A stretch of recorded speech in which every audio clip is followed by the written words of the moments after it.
لکھا ہے، نہ دعوت دی ہے۔ اتفاق سے اس زمانے میں مکے سے ایک قافلہ روم کے علاقے میں آیا ہوا تھا۔ وہ بادشاہ آدمی بھیجتا ہے اور قافلے والے کو بلایا جاتا ہے۔ ابو سفیان اس وقت مومن نہیں ہوئے تھے، ایمان نہ لائے تھے، اور اس وقت تک حضرت وسلم سے کئی جنگیں ہو چکی تھی، جنگ بدر ہو چکا تھا، جنگ احد ہو چکا تھا، جنگ خندق ہو چکا تھا، جنگ احزاب ہو چکا تھا، اور مشرکین مکہ کو یہ شکست ہوئی تھی۔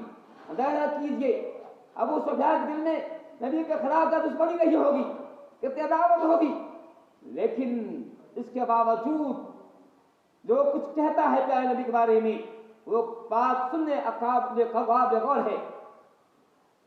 ہرقل کو بلاتا ہے اور کہتا ہے کہ اے ابو سفیان، تمہارے بیچ میں تمہاری قوم کے اندر ایک آدمی نے نبوت دعویٰ کیا ہے، اس کا خاندان کیسا ہے؟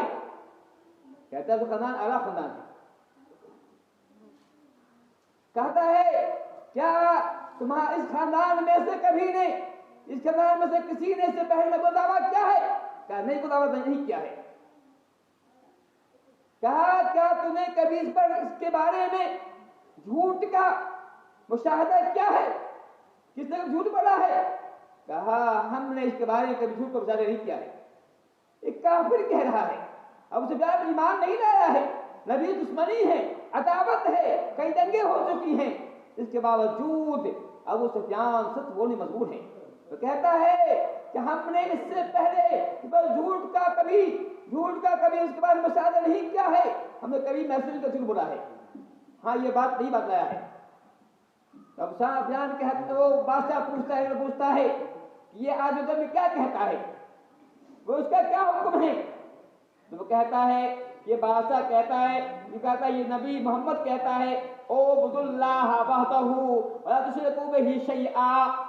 یہ رسول جو آیا ہے وہ ہم سے کہتا ہے کہ اعبدوا اللہ وحدہ، اے لوگو ایک اللہ کی عبادت کرو، ایک اللہ کی پرستش کرو، ایک اللہ کے سامنے سر جھکاؤ، ایک اللہ سے مانگو، جو مصیبتیں ہیں، جو حاجتیں آتی ہیں اللہ سے مانگو، تکلیف آ گئی ہے اللہ سے دعا کرو، اگر پریشانی آ گئی ہے، غریبی آ گئی ہے اللہ سے دعا کرو۔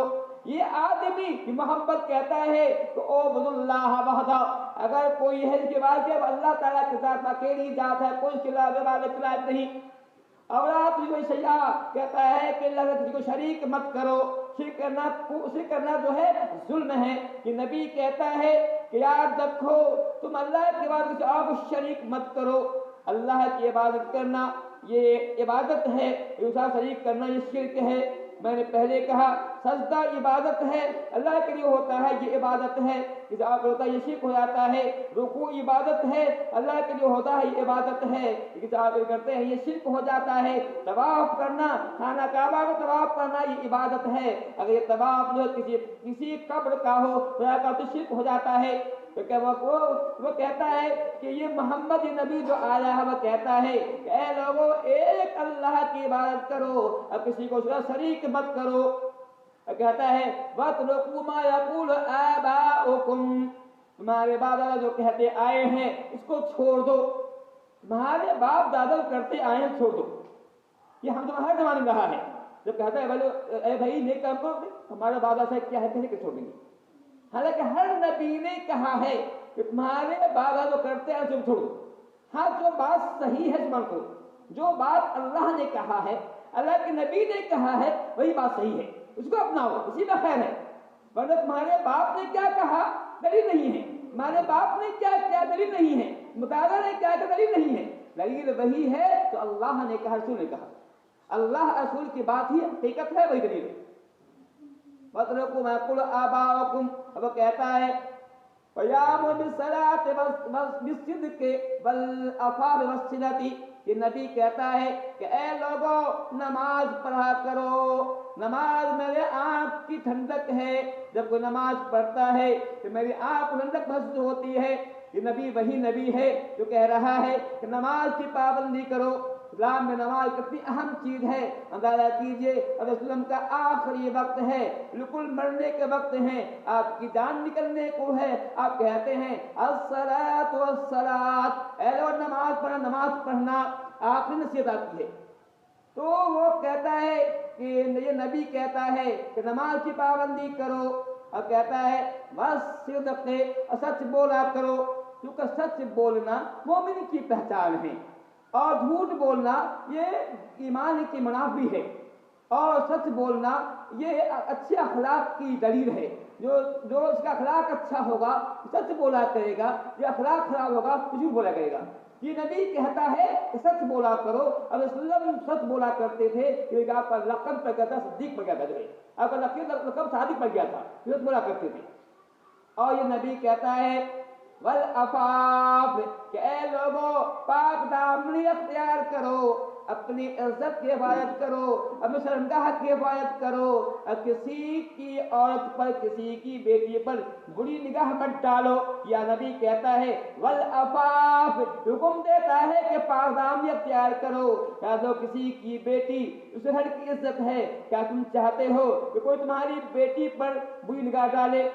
کیا تم چاہتے ہیں کوئی تمہاری بیوی پر بھی نہ ڈالے؟ کیا تم چاہتے ہیں کوئی تمہاری بہن پر بھی نہ ڈالے؟ کیا وہ بھی کسی کی بیٹی ہے, کسی کی بہن ہے, اس کا برا سلوک مت کرو, اس کے ساتھ اس کی عزت کھلواڑ مت کرو. یہ نبی کہتا ہے وصلۃ, یہ نبی کہتا ہے کہ رشتے جوڑو, رشتے توڑو نہیں, آپس میں رشتے جوڑو, لوگ دوسرے سے جڑے رہو, معمولی بات سے مت توڑو. پہلے کے زمانے میں رشتہ جوڑنا عام بات تھی, لوگ آپس میں محبت ہوا کرتی تھی, نانا نانی دادیوں سے محبت کیا کرتی تھی. لیکن آج کے زمانے میں لوگ معاشرت میں اتنے کھو گئے ہیں کہ لوگ کسی مطلب نہیں ہے. لوگوں کو اتنا موقع نہیں ہے کہ فون سے پوچھ سکیں کہ خالو, خالہ یا پھوپھو کیا حال ہے, ہمارا یہ حال ہو گیا ہے. پہلے زمانے میں لوگ جو ہے پیدل جایا کرتے تھے, اور بڑی پریشانی جایا کرتے تھے, اور رشتہ داری کو باقی رکھتے تھے. آج زمانہ آسان ہو گیا, پھر بھی اس بات کی نہیں ہے. مادیت نے رشتہ داری کو ختم کر دیا ہے. کہ میں یہ کہہ رہا تھا کہ ابو سفیان نے, حالانکہ وہ کافر تھے, بعد ایمان لے آئے, انہوں نے اس بات کی شہادت دی کہ محمد صلی اللہ علیہ وسلم جو ہیں, جن کا یہ کہتے ہیں کہ لوگوں کو رشتے جوڑو, اچھے اخلاق کا ثبوت دو, سچ بولا کرو, نماز قائم کرو, آداب اختیار کرو. آپ صلی اللہ علیہ وسلم یہی وہ باتیں تھیں جو لوگوں کو اسلام سے قریب کر رہی تھی. یاد کیجئے آپ صلی اللہ علیہ وسلم ابھی مکے کے اندر ہیں, آپ صلی اللہ علیہ وسلم کو حکم ہو چکا ہے کہ اسلام کا اعلان کر دیجئے. آپ